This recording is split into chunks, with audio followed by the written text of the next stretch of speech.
আজি জাতীয় শ্বহীদ তথা নিৰ্ভীক সাংবাদিক পৰাগ কুমাৰ দাসৰ জন্ম দিৱসটি উত্তৰ লখিমপুৰ নাওবৈচাৰ গোসানীবাৰী প্ৰাথমিক বিদ্যালয়ৰ খেলপথাৰত অনুষ্ঠিত হয়।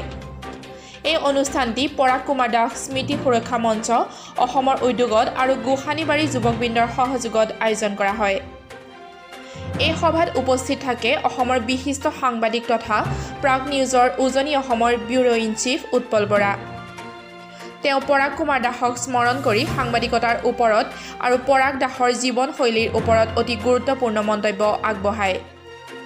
লগতে পৰাগ কুমাৰ দাসে দেখুৱাই যোৱা জাতি মাটি ভেটিৰ যি প্ৰেম সেইখিনিক লগত ৰাখি সততা আৰু নিষ্ঠাৰে তেওঁক আদৰ্শ হিচাপে লৈ আগবাঢ়ি যাবলৈও সকলোকে আহ্বান জনায়।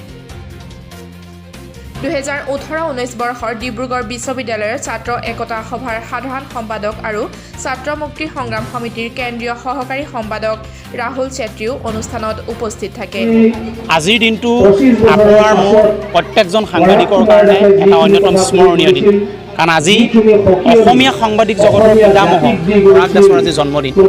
এই দিনটো এইবাবে আমি আচলতে অতি গুৰুত্বকৈ ল'ব লাগে যে পৰাগ দাৰ যিটো চিন্তা চৰ্চা, অসমৰ আৰ্থসামাজিক যাত্ৰা, অসমৰ ভাষা সংস্কৃতি, অসমৰ প্ৰতিটো স্তৰত মাত্ৰ 35টা বছৰ তেওঁ পাইছিল। এই 35টা বছৰত তেওঁ লিখনিৰ যোগেদি যেনেধৰণৰ যোগাত্মক আৰু ধনাত্মক যাত্ৰা তেওঁ আগবঢ়াইছিল, তাৰ পৰা যেন আমি পিছল খাইছোঁ সমাজখন। এতিয়া যেন অতিকেন্দ্ৰিক ৰাষ্ট্ৰীয়তাবাদত আমি সকলোবিলাক ডুব গৈছোঁ। আমি ৰাষ্ট্ৰকো শ্ৰদ্ধা কৰিব লাগিব, নিজৰ ৰাজ্যখনকো শ্ৰদ্ধা কৰিব লাগিব। এই যিটো কথা এইটো পৰাগ দাই শিকাইছিল। মই ভাবোঁ যে পৰাগ দাই এৰি থৈ যোৱা যিবিলাক পৃষ্ঠা, পৰাগ দাই কৈ থৈ যোৱাবিলাক কথা, এইখিনি আমি সংবাদ জগতৰ লগতে নতুন প্ৰজন্ম, কলেজ, মহাবিদ্যালয়, বিশ্ববিদ্যালয়, চিন্তাশীল ব্যক্তিসকলে তাক অনুকৰণ কৰিব লাগে, অনুশীলন কৰিব লাগে আৰু তাক আমি এষ্টাব্লিছ কৰিব লাগে। তাক আমি যাতে এটা যাত্ৰা আৰু এটা মাত্ৰা দিব পাৰোঁ, তাৰ বাবে আমি কচৰত কৰিব লাগে, অনুশীলন কৰিব লাগে, যতপৰণাস্তি চেষ্টা চলাব। তেওঁ জাতীয় চিন্তাৰ কথা কৈছে, জাতীয় সেন্টিমেন্টৰ কথা কৈছে, থলুৱাগিৰি ফলগিৰিৰ কথা কৈছে।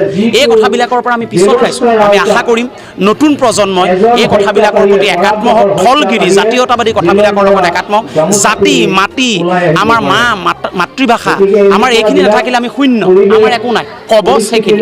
দ্বিতীয়তে এই অনুষ্ঠানটো এটা ভিতৰুৱা অঞ্চলত অনুষ্ঠিত কৰিছে, যিসকলে কৰিছে পৰাগ দাস স্মৃতি সুৰক্ষা সমিতি আৰু গোসানীবাৰী যি যুৱকবৃন্দ, তেওঁলোকক মই নমস্কাৰ, শতকোটি নমস্কাৰ।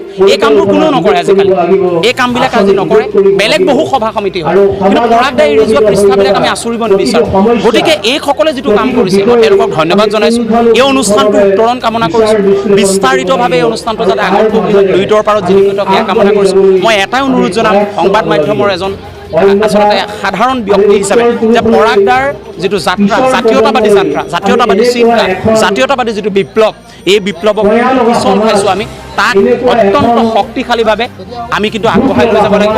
তাৰ গুৰুদায়িত্ব নতুন প্ৰজন্মৰ, তাৰ গুৰুদায়িত্ব এতিয়া নতুনকৈ যিসকল পৰ্টেলৰ পৰা আদি কৰি মূল স্ক্ৰীণৰ সাংবাদিকসকলে যিসকলে কাম কৰি আছে, এই প্ৰত্যেকজন নতুন প্ৰজন্ম যিসকলে সাংবাদিকতা কৰিবৰ বাবে চখ বুলি ভাবিছে, এইসকলে পৰাগ দাক কিন্তু ভগৱান মানি যাত্ৰা আৰম্ভ কৰিব লাগে। তেতিয়াহে জাতীয়তাবাদ জীয়াই থাকিব, সঁচা সাংবাদিকতা।